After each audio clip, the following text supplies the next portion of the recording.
కట్టేసి నేను ఏం ఫీల్ అవ్వకు. ఇది మాట్లాడాలని నేను కట్టేసాను, లేకుంటే ఆగారు కదా, మరి వెళ్ళిపోతూ ఉంటుంది కదా. చుట్టుకో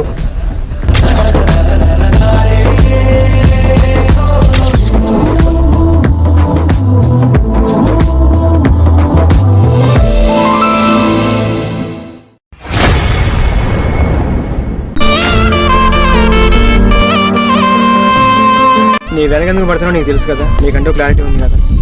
సో నాకు క్లారిటీ కావాలి, ఎందుకంటే నాకు జాబ్ వచ్చింది, రేపు నేను వెళ్ళిపోతున్నా కాబట్టి. ఒక్కసారి అటు వెళ్ళిపోయింది అనుకో, మళ్ళీ రావడం కుదరదు. నీకు అర్థమవుతుంది అనుకుంటారా? ఇప్పుడు కూడా మాట్లాడవు కదా నువ్వు, నాకు తెలుసు నువ్వు మాట్లాడాలి.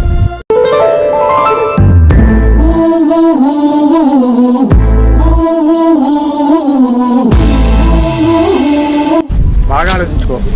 ఓకే అయితే రేపు నా కోసం బ్లాక్ డ్రెస్ తీసుకొని రా, వచ్చి కనపడు.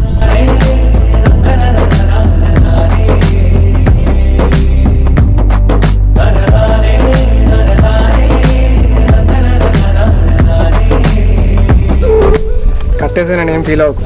ఇది మాట్లాడాలని నేను కట్టేశాను, లేకుంటే ఆగారు కదా, మరి వెళ్ళిపోతూ ఉంటుంది కదా. చుట్టుకో